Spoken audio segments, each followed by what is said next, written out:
Okay, we've just arrived at the Krimml campsite, which is about, I suppose, it's supposed to be 20 minutes walk away from the waterfalls, which I'll just pan around and show you, because where we're actually parked, you can see our vehicle there. We're actually got a nice, almost a line of sight, actually on the falls itself. You can see it just in the distance there. So it's supposed to be about a 20-minute walk, so we're just going to actually get some gear on and actually walk up there.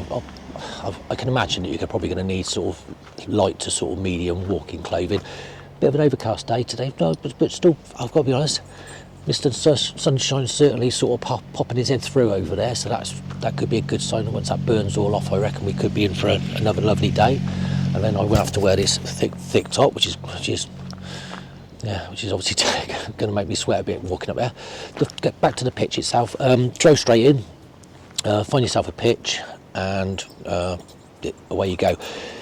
Then you walk into reception, which is just along there, on basically just at where the actual apex of that building is, just below there. Walk in there and fill in your form and pay your money. Now, something to bear in mind, they only deal with cash here, so don't try and use your cards here. You need to make sure you've got enough cash before you arrive, because it's the way they do things. They don't actually deal with transactions via card or other payment methods. Other than that, fantastic, really, a great location. Electrics easy. Make sure you've got about a 20 metre lead at least on your electrics, because in some cases, as you can see by that cabin down there, you could be potentially that distance away from the nearest electric point, so you want to make sure. And the other thing, you need a 2-pin connector, i.e. not just your standard blue camping plug, your 2-pin EU connector. But apart from that, that's basically it. I mean, it's as easy as pie, really. So we're going to now make a sort of beeline up to them, up to a lovely waterfall, and hopefully take some stills, video maybe, and post that in good time. We've just got to the entrance of the Krimml Falls. You've gone through obviously the paper. Little tip of the day: if you do stay on the site, the nice thing is you get free entrance into the Krimml Waterfalls, part of it. So effectively, it's almost like €20 off your stay anyway. So you get your free entry. When you get there, you just they give you basically a printed sheet. Take it with you, show it to the lady at the reception. She stamps it, and effectively then you just walk straight through. So it's all good. So yeah, well, certainly while we're staying on the campsite for the other benefits.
Reached the top of the main, one of the main viewing platforms. It's the one that actually sticks out. So we're just going to send you around to get some footage of that. Gets a bit crowded up here. So probably, as you'll see, as I'm trying to sort of guide around people, but basically this is the view.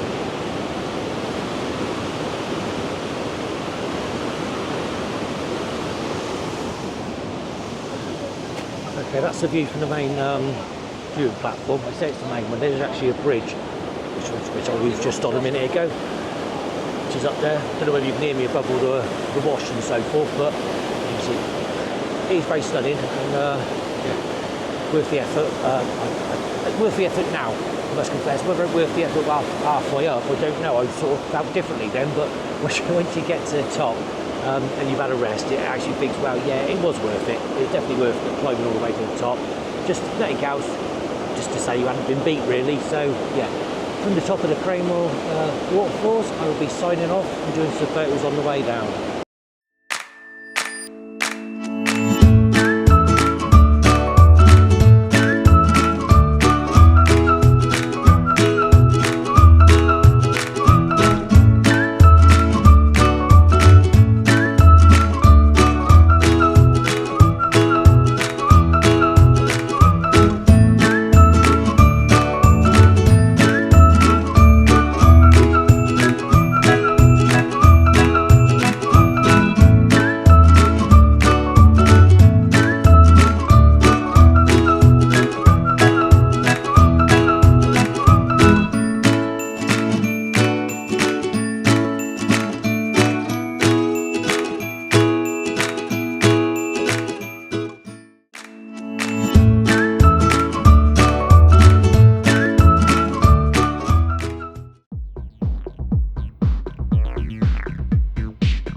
Okay, I've now made it to I've gone down to the lower part of the falls, because basically when you're going up, it branches off like a Y shape. One top part takes you to the lower part, which is, I must confess, if you just want to see the falls at the bottom end, it's quite easy to get to. That's quite an easy little easy one to get to.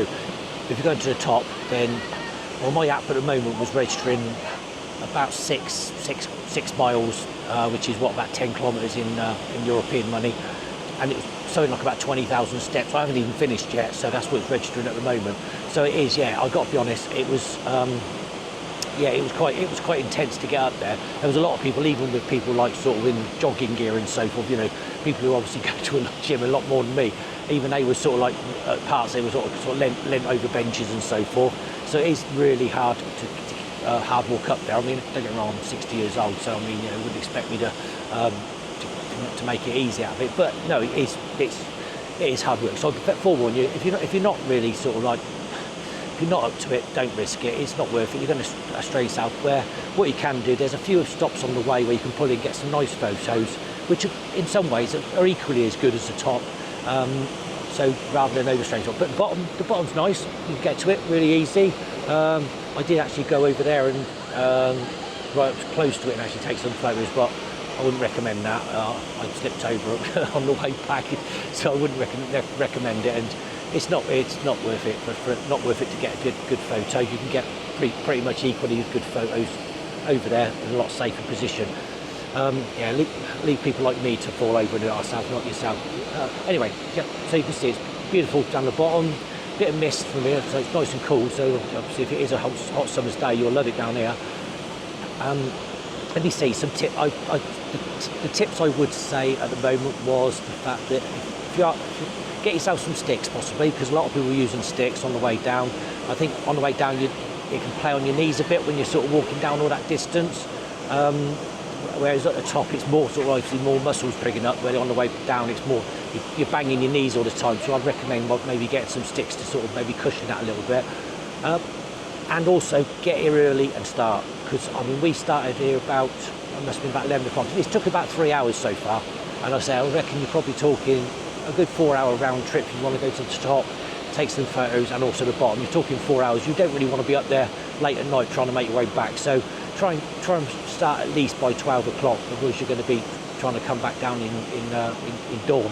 So anyway, that's a couple of trips. Hopefully the video can be helpful to give you some idea of what's up there and so forth. I'll put some stills on as always, and just if you do come, it's worth it. Yeah, promise. And obviously, you know, the big tip obviously is the fact that if you stay at the campsite where we're stopped, you actually get free entry, and you get basically equivalent of if there's two of you, 20 euros worth of entry free. So which is basically means just your stay there is a lot cheaper, because you've obviously offset it by the ticket you get for the falls. Anyway, most of all, enjoy yourself, stay safe.